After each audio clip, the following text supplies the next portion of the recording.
Friends, आज की कहानी है प्यार और इंतजार भाग 12। पिछले भाग में आपने पढ़ा, मालती देवी साहिल से बोली, राखी जैसी लड़की तुम्हें कहीं नहीं मिलेगी। अब आगे दूसरे इतना दहेज लाएगी कि घर भर जाएगा। उन फटीचरों से तुम्हें क्या मिलेगा। वह गवार लड़की। बस साहिल के चेहरे पर क्रोध भरी रेखाएं खींच गई। मम्मी, वह गवार नहीं है और न ही वह कुरूप है। माना कि वह राखी की तरह सुंदर नहीं है, लेकिन कई मायनों में वह राखी से ज्यादा सुंदर है। अपने विचार अपने तक ही रखो। मैं कह देती हूँ कि अगर तूने राखी से शादी नहीं की तो फिर तू अपने बलबूते पर ही अपनी मनमानी करना। इस घर से तेरा कोई नाता नहीं होगा। अपना कमा कर खाओगे तो औकात नजर आ जाएगी। फिर बात उसके पापा तक पहुंची तो हंगामा बढ़ गया और बात यहाँ तक पहुंची कि अगर साहिल अपने मन की करेगा तो या तो वही इस घर में रहेगा या फिर उसके पापा। बस कमजोर दिल वाले साहिल का मनोबल टूट गया। साहिल के सामने बहुत बड़ी दुविधा थी। अगर वह सुमन को छोड़कर राखी से शादी करेगा तो सुमन को नहीं भूल पाएगा। यूं तो उसे राखी से भी प्यार था, पर ऐसी क्या बात थी जो राखी का कयामत ढाने वाला रूप सुमन के सामने हार गया था। साहिल याद कर रहा था कि शुरू से ही उसने राखी की आंखों में गर्व ही देखा था। स्कूल से लेकर कॉलेज तक लड़के उसके आगे पीछे घूमते थे, उससे बात करने के लिए लालायित रहते थे। इससे राखी का दिमाग बहुत चढ़ा हुआ था और वह साहिल से ऐसा व्यवहार करती थी जैसे वह उसे चाहती है तो एहसान कर रही है। वहीं सुमन की सादगी में समर्पण और मर मिटने वाला सच्चा प्यार था जिसने साहिल को बांध लिया था। राखी जलती हुई रूपशिखा थी तो सुमन स्वच्छ शीतल जल की झील। राखी तपती हुई दोपहर थी तो सुमन बदली की ठंडी फुहार। यूं तो साहिल भी कम नहीं था। कमोबेश उसके साथ भी वही हाल था जो राखी का था। उस पर भी लड़कियां मरती थी। उसको भी एहसास था कि मैं कैसा हूँ। थोड़े दिन के बाद सुमन के यहाँ खबर पहुंची कि साहिल और राखी की सगाई है और आप सबको आना है। यह खबर सुनकर सुमन को सहसा विश्वास ही नहीं हुआ कि उसके साथ इतना बड़ा धोखा हो सकता है। सगाई के 2-3 दिन पहले ही सुमन अपने परिवार के साथ दिल्ली आई हुई थी। अवसर था राखी और साहिल की सगाई का। सुमन की आंखें रो रो कर लाल हो गई थी। जैसी वह साहिल से मिली तो उसने साहिल से इतना ही पूछा, मुझे धोखा क्यों दिया तुमने? साहिल ने नजरें चुराते हुए कहा, मैं तुम्हें बहुत प्यार करता हूँ, पर मैं मजबूर हूँ। मैं भी अपने पैरों पर नहीं खड़ा हूँ। दूसरा, मैं मम्मी पापा के सामने मजबूर हूँ। मैं उन्हें नहीं छोड़ सकता हूँ। तो मम्मी पापा से ही पूछकर मुझसे प्रेम करते जाओ। मुझे धोखा देकर तुम भी चैन से नहीं रहोगे। मेरी याद तुम्हें जीने नहीं देगी। बस मुझे कुछ नहीं कहना। सचमुच ही फिर साहिल कभी चैन से नहीं रह पाया। सगाई के 1 दिन पहले ही मालती को अटैक पड़ा और हॉस्पिटल तक जाते जाते वह दुनिया को छोड़कर गई। सगाई टल गई। साहिल मन से सुमन को नहीं भूला था। उसका गम उसे अंदर ही अंदर खा रहा था। जिसके लिए उसने सुमन को ठुकराया वही उसकी माँ भी नहीं रही थी। अब राखी उसकी हमदर्दी में आई। उससे प्यार जो करती थी, यहीं से साहिल की बर्बादी शुरू हुई। साहिल का भाई अपनी पत्नी के साथ जाकर जॉब के कारण दूसरे शहर में सेटल हो गया था। अब उसके पापा कौशलेंद्र और वह अकेले ही रह गए थे। अकेला घर उसको काटने को दौड़ता था। राखी ने उसको संभाला। एक दिन वह उसके घर आई तो वह पड़ा पड़ा बिसूर रहा था। उसने पहले माँ को याद किया, फिर सुमन का फोटो देखने लगा। तभी राखी ने अंदर कदम रखा। कब तक माँ का फोटो देखते रहोगे? यहाँ रहोगे तो यही हाल रहेगा। चलो मेरे साथ में। साहिल की बाह पकड़कर उसे उठाते हुए राखी ने कहा। पार्टी अपने पूरे शबाब पर थी। राखी की कई सहेलियां जो उसी की तरह थी इस पार्टी की शोभा बढ़ा रही थी। उनके साथ उनके बॉयफ्रेंड्स भी आए हुए थे। कुल मिलाकर गहमा गहमी का माहौल था। हर तरफ कीमती चमकीले कपड़ों की नुमाइश और विदेशी परफ्यूम की खुशबू महक रही थी। मौका था राखी की सहेलियां मिस कल्पना जोशी की बर्थडे पार्टी का और उस पार्टी को यादगार बनाया जा रहा था बियर से।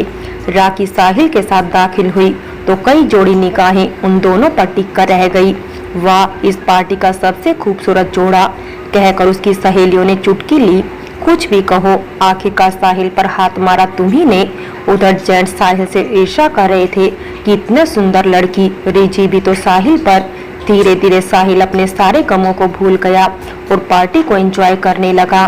तभी उसके सामने राखी आई और उसकी बांह पकड़ कर ले गई और एक युवक के सामने करती हुई बोली, अरे भाई सोमेन, जरा इनको भी कंपनी दे दो, यह घर पर पड़े पड़े बहुत परेशान हो रहे थे, इन्हें ले आई हूँ, जरा इनको भी अपने जैसा चीयरफुल बना दो। ऐसा कहकर होठ का कोना दबाकर वह थोड़ा मुस्कुराई और वापस सहेलियों के पास लौट आई। उसके दोस्तों ने साहिल को घेर लिया और एक एक पैग उसके लिए तैयार करके ले आए।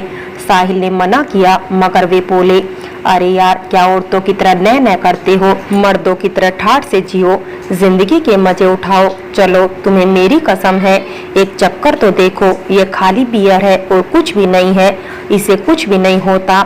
ऐसा कहकर धीरे से जाम उसके होठों से ही लगा दिया और जबरदस्ती एक घूंट पिला दिया। उसके बाद तो यारों की होठ लग गई कसम खिला खिलाकर एक घूंट पिलाने की। साहिल ने इससे पहले कभी ड्रिंक नहीं की थी, आज पहली बार पीने से थोड़ी ही देर में वह नशे में आ गया। अब उसको हर जगह मस्ती ही मस्ती नजर आ रही थी। अब वह पार्टी के रंग में रंग गया था, खूब एंजॉय कर रहा था। उधर राखी की सहेलियां राखी को छेड़ रही थी, यार राखी, तुम्हारा तो सब लोहा मान गए, तू चाहे तो ऋषि मुनियों को भी अपना दीवाना बना सकती है। अब बताओ, कॉलेज का सबसे हैंडसम लड़का तुम्हारी मुट्ठी में है, कौन सा ऐसा लड़का है जो तुम्हारी एक नजर के लिए तरसता नहीं।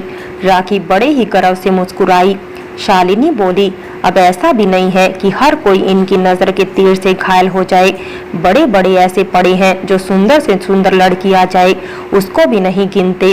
कल्पना बोली, ऐसा नहीं है, हमारी राखी से कोई नहीं बच सकता। अरे जाओ भी, अभी भी ऐसे लोग हैं जो इसकी तरफ आंख उठाकर भी नहीं देखेंगे।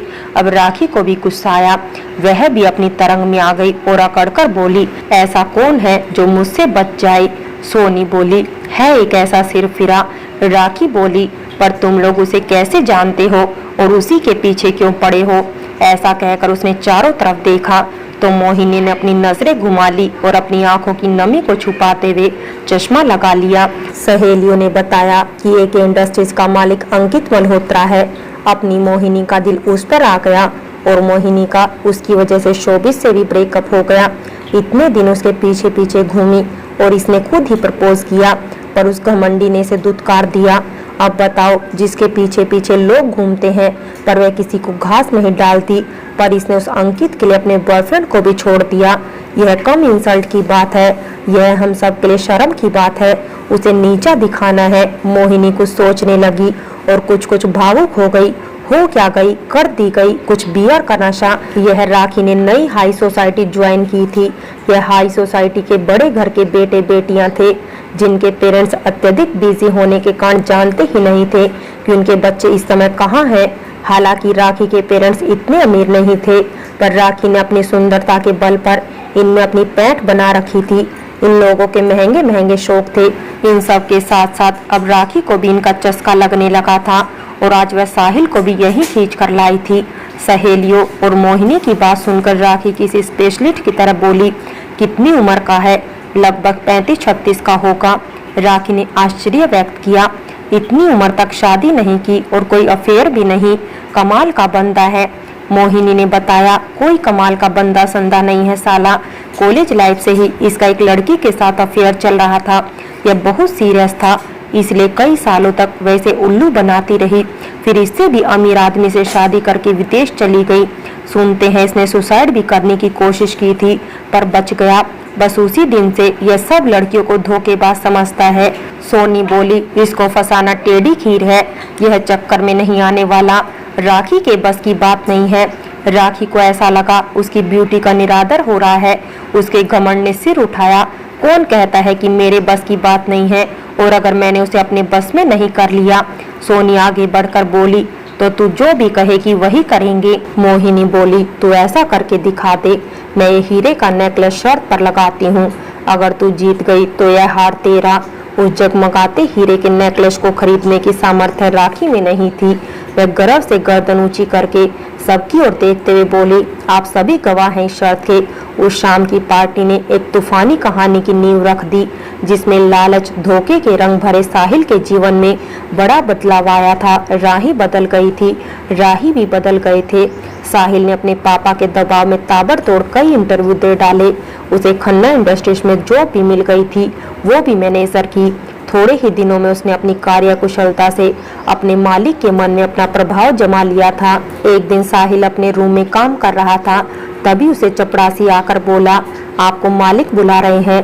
थोड़ी ही देर में वे मिस्टर खन्ना के सामने उपस्थित हुआ। मालिक ने बैठने का इशारा करके कहा, यह तो तुम्हें पता ही है, इस साल हमारी कंपनी मुनाफे में जा रही है, पर हम एक इंडस्ट्रीज की बराबरी नहीं कर पा रहे हैं। कोई ऐसा काम करो या सोचो कि क्या हो सकता है, कैसे हम उनकी पॉलिसी जान सकते हैं, उनकी जानकारी हमें चाहिए। कोई भी रास्ता अपनाओ, फेयर या unfair, everything is fair in व्यापार। साहिल की समझ में नहीं आया कि वह क्या जवाब दे। मिस्टर खन्ना बोले, तुम्हारी सैलरी बढ़ा दी जाएगी, इसमें तुमको भी फायदा होगा। साहिल वापस आ गया। उसके दिमाग में उथल पुथल मची थी, उसके विचार तेजी से बदलने लगे थे। चेतन मस्तिष्क उसे विगत की याद दिलाता था, इसीलिए अब उसे सपनों में डूबना उतरना अच्छा लगता था। दिन में अपनी ड्यूटी करता, फिर शाम को राखी के साथ जाकर होटलों, क्लबों और पार्टियों में रंगीनियों में खो जाता। अब उसके खर्चे बहुत ही हाई फाई हो गए थे। उसके 10 गुने खर्चे राखी के थे, क्योंकि उसकी आदत हाई सोसाइटी की लेडीज से भी सुपर रहने की हो गई थी।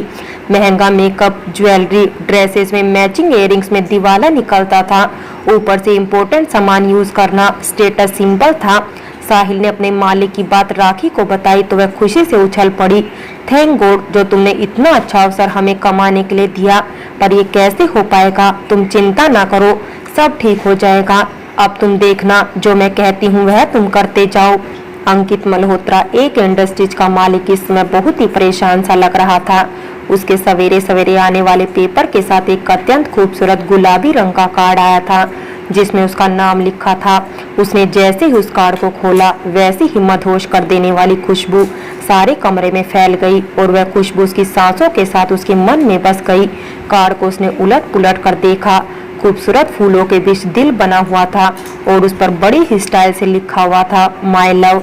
अंकित ने बहुत सोच विचारा, पर उसे दूर दूर तक कोई ऐसा नजर नहीं आया जो उसे कार्ड भेजे। उसने बड़ी ही लापरवाही से कार्ड को एक किनारे डाल दिया और बेचैनी से टहलने लगा।